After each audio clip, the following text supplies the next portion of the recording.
So I'm just going to give you a brief introduction to who we are in Nurture. We'll talk about what makes feedback effective. We'll also talk about what makes formative assessment effective. And then we're going to give you some quick tips from our CPD program. So in our CPD program, we have a community of other teachers who use Nurture, trying out different ways to use formative assessment and feedback methods that are technologically agnostic, and then report back in on what they find effective, what's not effective from a range of subjects. So we're really kind of creating and cultivating that culture of formative assessment and feedback. So Nurture actually started back in 2017 as Jump Grade from my colleagues and co-founders, Parg and Dave. And what originally started as a one-to-one grinds tuition in an online environment quickly developed into a research-backed framework. So in 2019, they reached out to Trinity College Dublin and the Learnovate Centre, where I was working at the time, to come up with an effective way to digitize formative feedback, utilizing good research practices. And from that, then we developed a framework which is now integrated at the heart of Nurture. And we also have a second-year PhD student in the University of Limerick who is actually assessing the learning outcomes and success of Nurture in student cohorts. We also have seamless integration with Microsoft and proud to be Microsoft partners. And from all the work and innovation that we have gone on in Nurture, we've been recognized as world's most innovative edtech startup companies in 2022 at the GSV Cup. And we work really closely with quite a lot of Microsoft Showcase schools in Ireland, the UK, and mainland Europe as well. So the original problem that actually started Nurture and Jump Grade was the idea that we have the average classroom size in Ireland at about 25:1 students, depending on the subjects you're in. And really, as teachers, we all know this is quite a startling figure to have, and it's very hard to actually give that individualized instruction. We have great strategies for differentiation, but it's actually quite hard to give that one-to-one approach. And the reason why that one-to-one approach is so important is because research shows that students who receive personalized instruction, 98% of them perform better than traditionally taught students. So within our class, we have this latent potential in 98% of our students who will perform better if we could just give them that one-to-one instruction. But we know it's very difficult to do that within the classroom. So the way Nurture approach that then is through what we call closing the feedback loop. So we collect things like students' confidence, we identify the gaps in their knowledge, and then we put in good checks and balances to ensure that they can engage with the feedback teachers give them and be self-reflective as well to close that feedback loop, which then gives them that one-to-one individualized instruction. So from all that then, we can ask ourselves, well, what makes feedback effective? Because that is what Nurture is. Nurture is a feedback platform. So let's look at what makes feedback effective. And the way I like to think of this is, so the goal to effective feedback is to reduce the disparity in students' content knowledge between where they are to where they need to be. And how I always imagine this is, if a student is walking through a field and they come across a river, where they're standing is their current content knowledge, across the river is the desired outcomes, and that river represents the gap in their knowledge. Now, students might try to jump that gap themselves, they'll find their own way around it, but we as educators are going to build a bridge for them to cross it. And that bridge is through our feedback. And like any good structure, it needs a solid foundation. And feedback is no different. So there's 3 features of good feedback. The first is that the feedback should always align to the intended goals. So when we're giving students success criteria, learning intentions, learning objectives, even just the goals for an assignment or for that lesson, whenever we direct feedback at it, we should always direct it towards what those goals and success criteria are. There's no point giving students a checklist of success criteria to never ever reach in and give feedback at that level. Because what that actually does then is it creates this blurring effect by students. So students see what it means to be successful, but aren't actually receiving the information to be successful. The feedback is directed in another way. So they get this blurring. They start then developing these kind of expectancies around different teachers. They'll go into my classroom and have a set of expectancies and go into another one and have a different set. The second thing is, if we can actually align the feedback and the goals, students are more likely to engage with the feedback and the tasks because they can actually see what it means to be successful and how to get there. And then the other one is that the perceived gap in knowledge, that river, looks transversal. They know they can cross it. So there's no more, oh, Mr. Sir, I don't know how to do this. They can see the path forward and they're willing to cross it.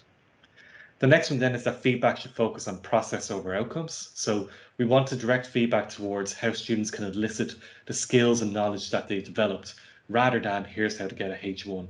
And in so doing, in developing and showcasing the skills and knowledge they have, they of course will improve their outcomes. And then finally, feedback should provide information on where to go next. So learning should never stop when an assignment is handed up or when feedback is received.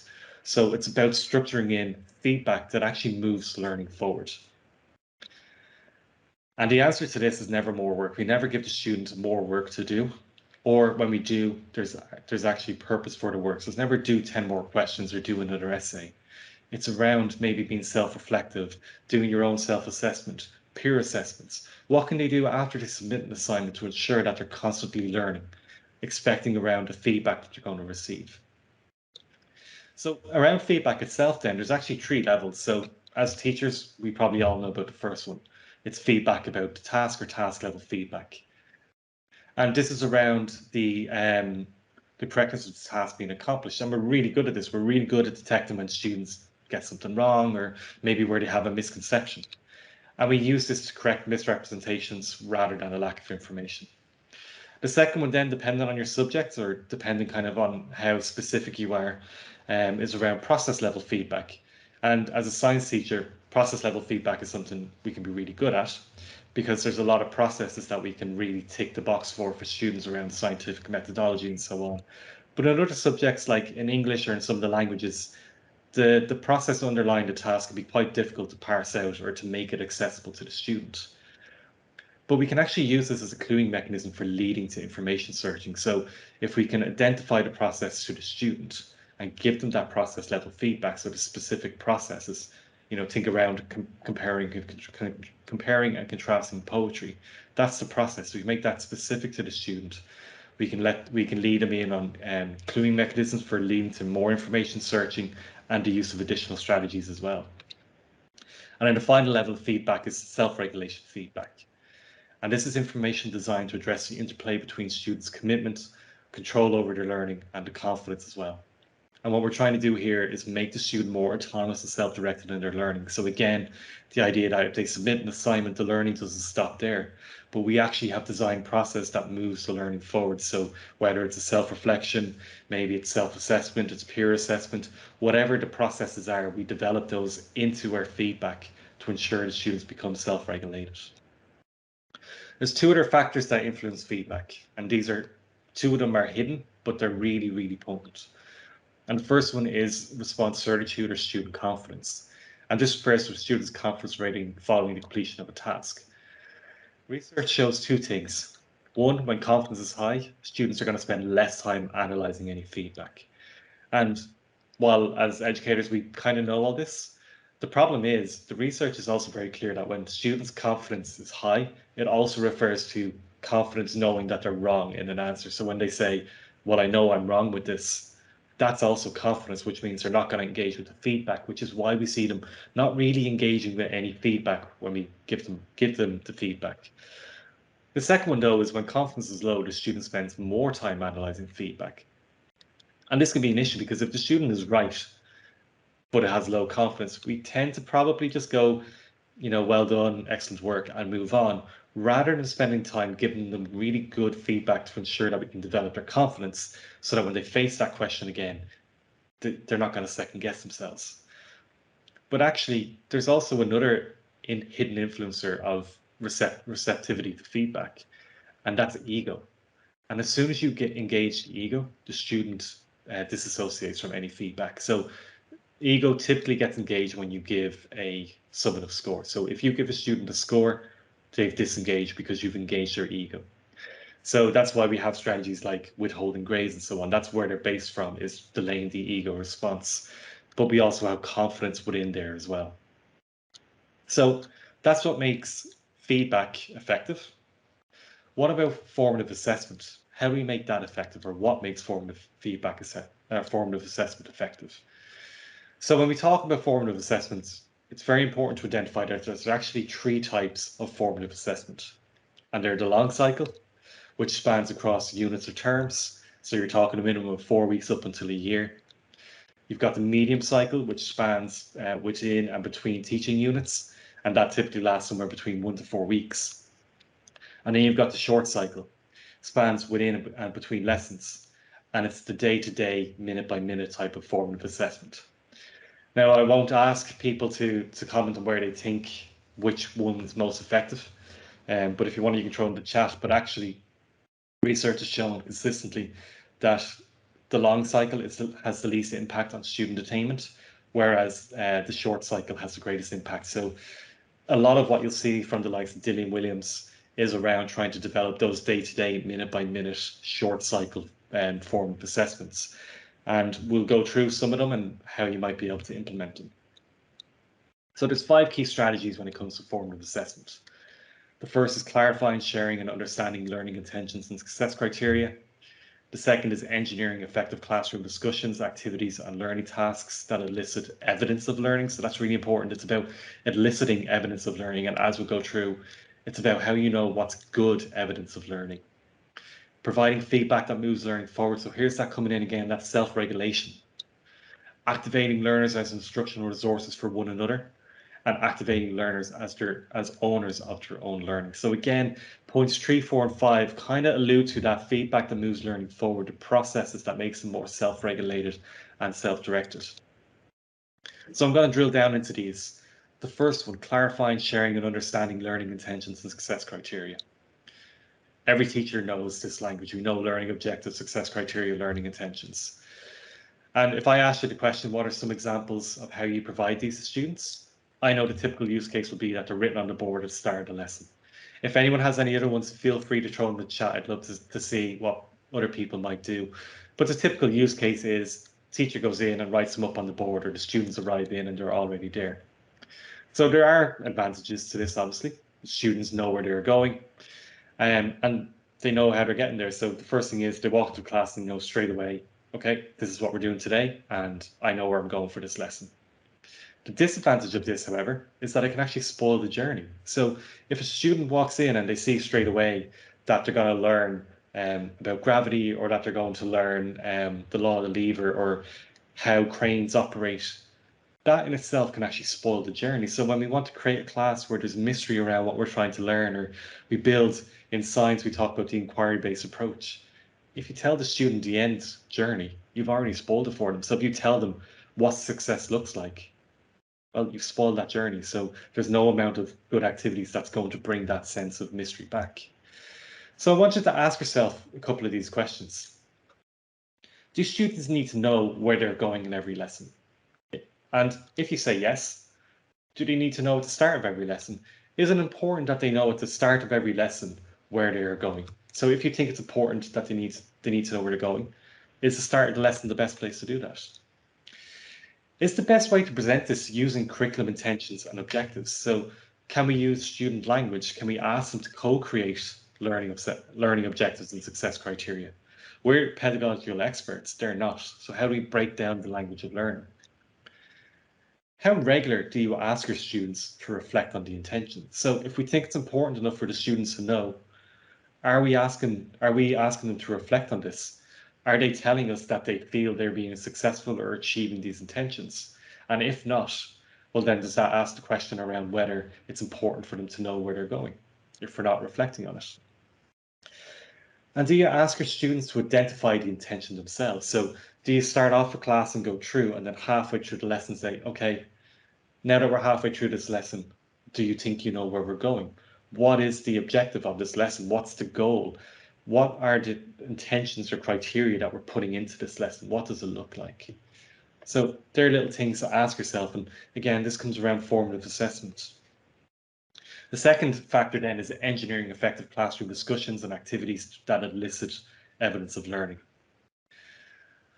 So one thing that I have a love-hate relationship with are prose statements. And in Junior Cert, we have a lot of prose statements, particularly in project maths.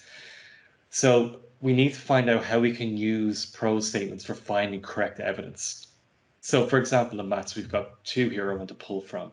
In our natural numbers, we've got investigate equivalent representations of rational numbers so they can flexibly convert between fractions, decimals, and percentages. and investigate situations involving proportionality so they can use absolute and relative comparisons where appropriate. So if I want to assess these, here's an example of what I might do. I might ask a group of students, which is bigger, 3 out of 7 or 5 out of 7? Now, I'm not going to ask you to do this, but I think it's relatively easy to figure out what that one is. Which is bigger, 3 out of 4 or 5/5, or 4/5, sorry. And which is bigger, 5 out of 7 or 5 out of 9? Now, actually, Chris and Lodu did this exact study in 2017. And what they found was 90% of students will get the first answer right. 75% of students will get the second answer right. And 15% get the third answer right. But what was worrying was the way that teachers phrased this was that they knew the first one was easy and they knew the second one was more difficult. And once they got to that more difficult one, they stopped because they felt that they achieved the learning objective. Students were successful. But the problem was you're actually not finding out that you're guaranteed 3/4 of your class will know that answer. But if you go that step further, you find that actually 15% of students are able to make that comparison. So what we're doing here then is we have a false sense of security or a false equivalence around whether our students actually understand the statement, because we're using prose statements and only going so far. We need to go that step further. So we need to develop and engineer classroom activities, discussions, and learning tasks that elicit the right evidence. So what was the right evidence in this case was, do they know which is bigger, 5 out of 7 or 5 out of 9? But actually, I'll take this a step further. I don't think this is a good way to elicit evidence. So do you think in particular this is a useful metric for eliciting evidence? As I said, I don't think it is. So what other alternatives could we do?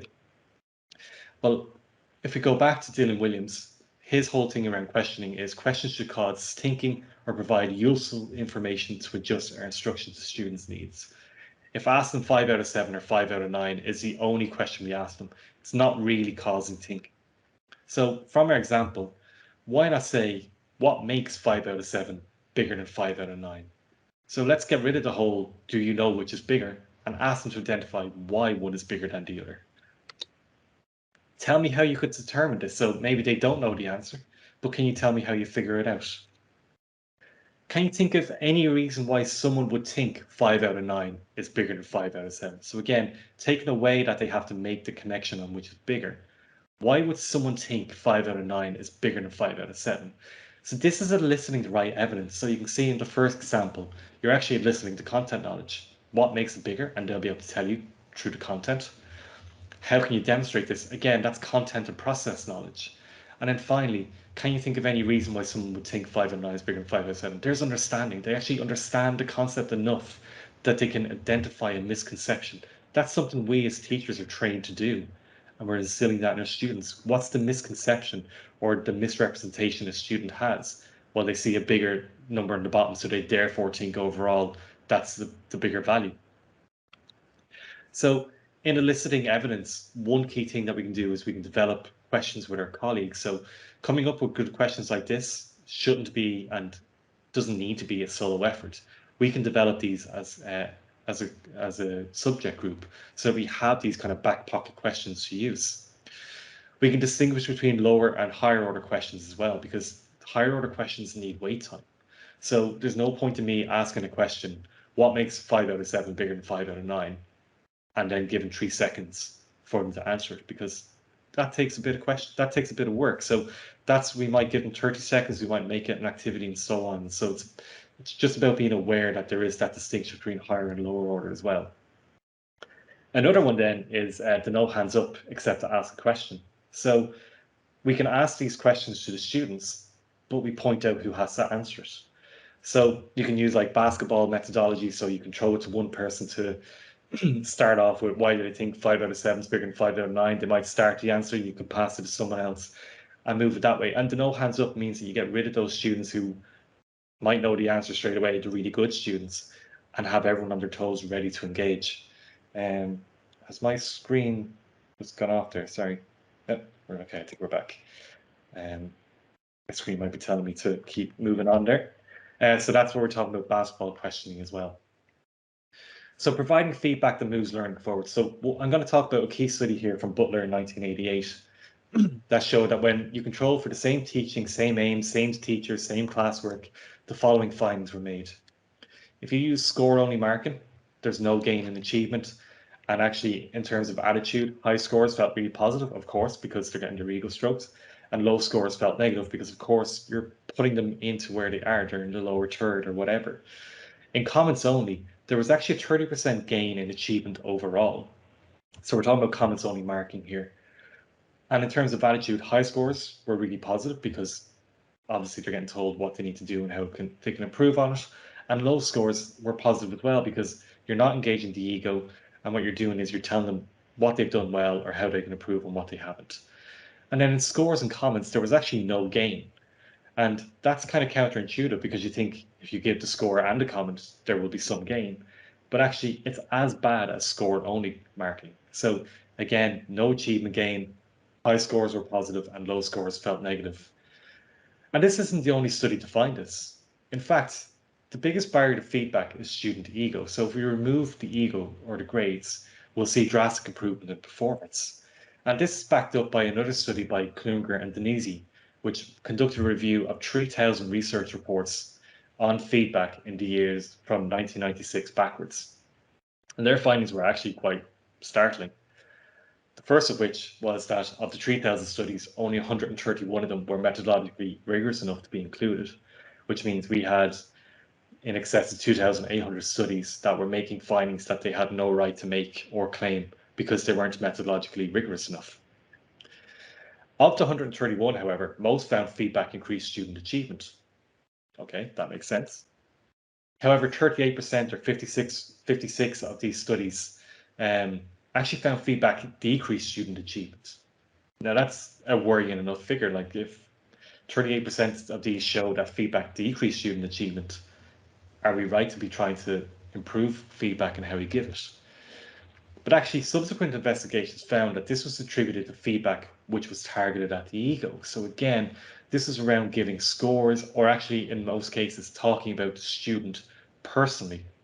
So when they make personal comments to the student, it engaged their ego. So we now have evidence that shows 38% of studies found that when you engage ego through feedback, you have that negative response again. So 2 conditions for effective feedback were then identified. Told people what to do, and it told them how to do it. So when we think about our feedback slides from earlier on, when we talk about moving learning forward, that's what we do. We tell the students what they need to do, we tell them how to do it, and then we have our own ways around developing the feedback around that through task process and self-regulation. And here's a key point I want to bring in because I feel like this always kind of gets lost to the wayside, and I feel like when I talk to other educators, I always make it sound like feedback is a lot of work for the teacher. But actually, a key point here is feedback should always be more work for the recipient than the donor. If you were putting in half an hour into doing a student's report, they need to be spending half an hour to 40 minutes or more in receiving that feedback. It should never be half an hour per student. If you're spending 3 to 4 minutes giving each student a piece of feedback, they should be spending more than that in receiving the feedback. So think about that the next time you go forward. Have you got that balance right? Are you doing more work than the student is receiving it? If so, think about how you might be able to rein that in. So strategy number 4 is activating learners as instructional resources for one another. And I won't mention their name here, but there's a colleague of mine in here who's really, really good at this and has a lot of great resources for science on it. So I know that they do this on a daily basis. But research has shown that when students are engaged in reflective practice, the extent to which they experience positive increased performance is greater than those who did not. So we're looking here specifically at reflective practice. Another one then is when we structure peer questioning. Additionally, it's found that structured peer questioning had the greatest and longest impact on content retainment. So there's a lot of research around whether students should self-question themselves, whether they review each other through group discussions or independent reviews. And actually, the results are very clear. If we temper student questioning with teacher pedagogy, we're going to have the greatest and longest impact. So this idea of kind of free flow group work and discussions, or independently reviewing work themselves, or structured stealth questioning, it's actually, they tend not to have the greatest impact. So what we see here is actually a significant drop off. So student attainment will increase drastically for the first week and then drop off. So when you're starting to think about doing your group work or group discussions going forward, think about giving them structured questionings, doing structured peer questioning. So temper or guide, I guess, the discussions with your pedagogy. You are the experts in the area. Guide the discussions using what you think are the right type of questions. And what works really well here is if you do it as peer questioning. So if you give, say, if it's me and my colleague Patrick here, if I have a group of questions that my teacher has kind of signposted for me to ask, and I present them to Patrick, that's how we get that really good formative assessment, because that's going to lead to the greatest and longest impact on content retainment. Because again, if I'm just asking them any kind of old willy-nilly questions, it's not really going to have an impact on my content attainment or retention. So the key thing here is we should be using students to activate themselves as resources for one another. And it's a really, really powerful tool, but mostly when we temper it with the pedagogy of a teacher. So there's no point just doing open group discussions or the student independently reviewing their work or asking students to question each other if we're not going to temper it with our pedagogy. And a lot of teachers will do this. They will structure group questions and group dialogue. But again, it's really important that these discussions or these questions are tempered by our own pedagogy. An example of what you've most likely used this in is traffic lights. So you've most likely used the traffic light system where you'll ask them to say if they are green if they understand something, amber if they're unsure, or red if they don't know what's going on. But actually, we can flip this a little bit to bring in that good the pedagogy of the teacher. So as an extension to this, why not ask them the next time you do this? Reds come to the teacher, okay? So we know the reds don't really know what they're lost. Come to the teacher, we'll show you what to do and we'll talk it through. Greens, go explain the concept to the orange. It's the green's job to explain to those people who are unsure whether, so they explain to the greens or to the orange what their understanding of the content is. It's the orange's job then to either agree or disagree with the green's interpretation. So in other words, what we're doing here then is we have the greens and oranges, someone who half knows what's going on and someone who's saying they know what's going on, coming together and sharing their ideas. Green trying to convince amber that this is how the content is or what their understanding of it is.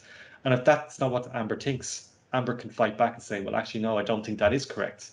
And what we'll get then is we'll get this mixing and matching of expectations where basically people who are green start edging into amber and they're waiting for the greens to tell them. And some of the ambers are kind of looking up to red going, oh, maybe I actually don't know as much as I want.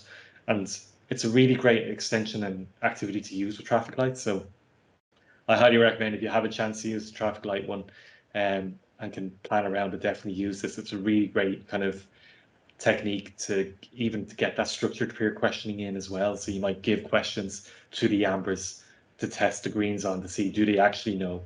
And what you'll find is you'll get very few greens over time and more ambers coming in. And that's great because over time those ambers will come into greens who actually know what they're on about.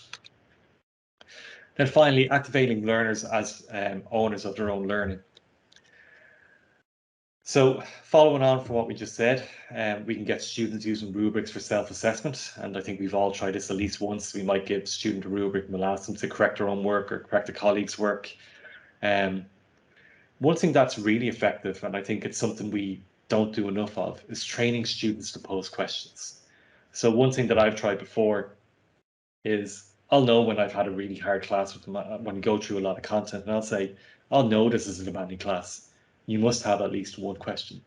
So I'll ask every student to give me a question. Another thing that we can do then about activating learners as owners of their own learning is pre-flight checklists. Don't know if any of you've seen this before, but it's the pilot co-pilot idea. So essentially the Pilot and co-pilot have a pre-flight checklist that they have to work to. So the teacher says, this is the checklist. So I'm submitting a piece of work. We'll say it's a lab write-up. And in it, as a teacher, I put down you need to have your title, your methodology, an introduction, a discussion, your data, a graph, and a conclusion. You got 7 things you need to have there. It's the co-pilot's responsibility to ensure that the pilot submits the correct work and achieves all of the checklist items. So if as co-pilot I give up my pilot's work and they haven't included a graph, I'm the one who gets hung out to dry for it. So I'm the one the teacher comes back to and says, you had to check that they had everything correct. You missed out on this. Why did you miss out? So we can even have that discussion around, can you self-assess someone else's work and actually see, do they have the right parameters for submission? And again, if you do this from early on, from first year, imagine by 6th year, if you're getting them to compare and contrast each other's essays or exam questions, and they actually have that checklist that can go back to, and that checklist can quickly morph into the rubric or the marking scheme for those exams. So it really is about shifting the responsibility from not just the pilot obviously having the right work, but actually the co-pilot being able to assess whether they have all the work necessary to submit it. So that goes through what makes feedback or what makes formative assessment effective. And within that, there's multiple different strategies. So we talked about the 3 different cycles. We've long, medium, and short term. Short term is obviously where we want to be. It's the minute by minute and day-to-day type of assessment. So we have our day-to-day one, and we have the traffic light extensions. We've got different ways to activate learners as resources for themselves and for each other.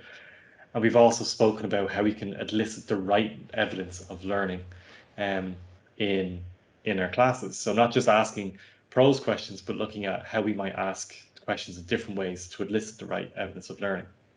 So what I want to do is I want to just show you, so in Nurture, we have our own CPD program around formative assessment and formative feedback.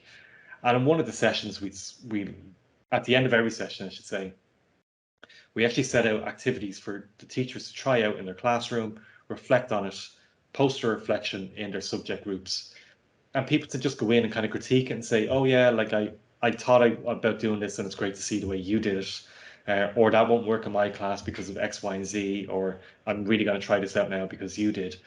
So in our example of formative assessment, we had 5 different activities. So one was multiple choice questions, the no hands up except to ask a question, leaving work for student to do on feedback, pre-flight checklist, and question shells.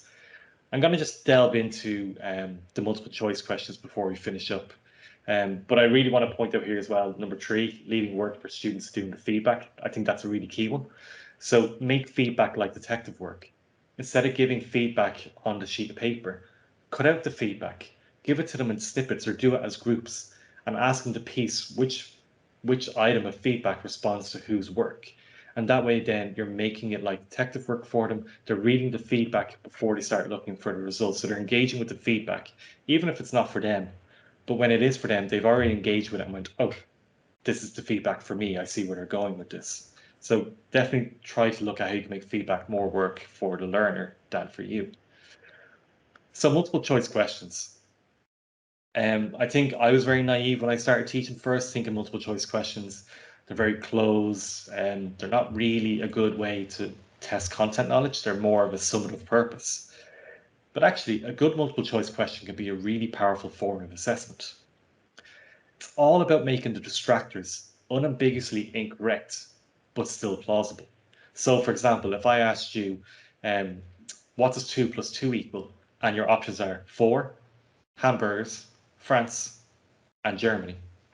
Well, the answer is really obvious because only one of them is plausible and the distractors are completely incorrect. There's no ambiguity around them.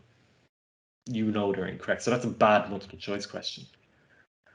And these actually take a lot of effort to create, but there's no marking to them afterwards. So if you create a good multiple choice question, it tells you so much about the student and their content knowledge that it takes no correction because the question corrects itself.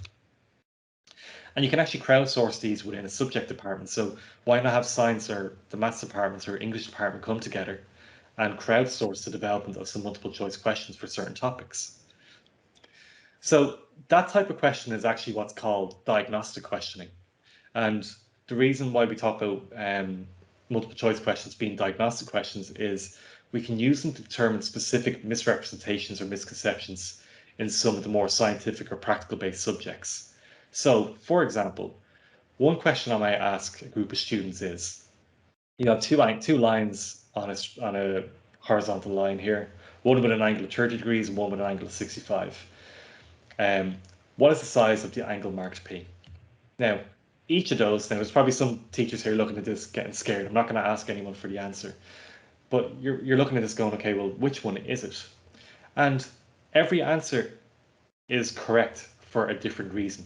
So if a student says A, 125 degrees, that answer tells me that they've actually made an arithmetic error. So they've taken 65 from 180 and arrived at 125 degrees. So they've made an arithmetic error, but they have the process correct. They've just messed up the arithmetic. B, 65, actually is they've gotten the opposite angles idea mixed up. So they think because 65 is opposite P, it has to be 65. So opposite angles in a triangle are equal to each other. So that's what they're getting that mixed up. Then 115 degrees is actually the right answer. So if you take 180 from 60 or 65 from 180, you get 115 degrees. So that's the correct answer. And then D, 85 degrees. The reason they get this is because they add 65, 30 degrees and take that away from 180. So they add 65 and 30 to get 95, take that from 180 and they arrive at 85. So they think all angles must add up to 180 rather than the angles P and 65. So if you create a good diagnostic or multiple choice question, you can see there's no corrections there. So if I had this, I actually did this with my CPD group, and I could see in real time the answers coming in A, B, C, D. So I knew straight away how many people made those different mistakes and could identify to them, this is where you've made that mistake and this is where you've made that. And they didn't argue, they knew, they were like, yeah, actually that's exactly what I did. So a good diagnostic question has very little correction involved afterwards, but just takes a little bit of preparation. So that takes me up nicely to the end of our presentation. So really the purpose of all this was to give you an overview of some of the expertise we have within Nurture. So I myself as Director of Teaching and Learning, I was a lecturer in STEM and digital education in the University of Limerick. I was a teacher myself for many years, and I have a PhD in technology integration. And just kind of share that out in the public to show like we have this expertise and it's actually baked into our platform. So a lot of how you create feedback and make feedback effective is built into the Nurture platform, which integrates into Microsoft Teams. So if that's something you're interested in learning more of, we actually have an offer available to everyone here today. So we can train up a group of 8 innovator teachers or go for a whole school rollout. We have special offers available until the end, that should say the end of January and middle of February. And that CPD that we talked about is included in our training packages. So we can talk a bit more about that. But if it's something you're interested in, let us know in chat there, or you can contact mark@gonurture.com. Patrick's also going to throw in some links into the description there, into the chat there. But I'm going to stop talking now because I've ranted for 40 minutes about formative assessment and feedback. But if you have any questions at all, so be it around formative assessment, formative feedback, or even about the Nurture platform, I'm more than happy to answer them now. We've got 15 minutes here. Otherwise, thank you so much for your time. Really appreciate you tuning in. And if you want to reach out to me, it's Stephen@GoNurture, or you can find me on Twitter. It's at Comiskey Stephen as well. If you follow Nurture on Twitter, you'll see me there. But please feel free to throw any questions in chat, or if Patrick stops the recording soon, we'll have everyone unmuted if you want to jump in and ask a question there. But thank you so much. Really appreciate you coming in at 6 o'clock in the evening.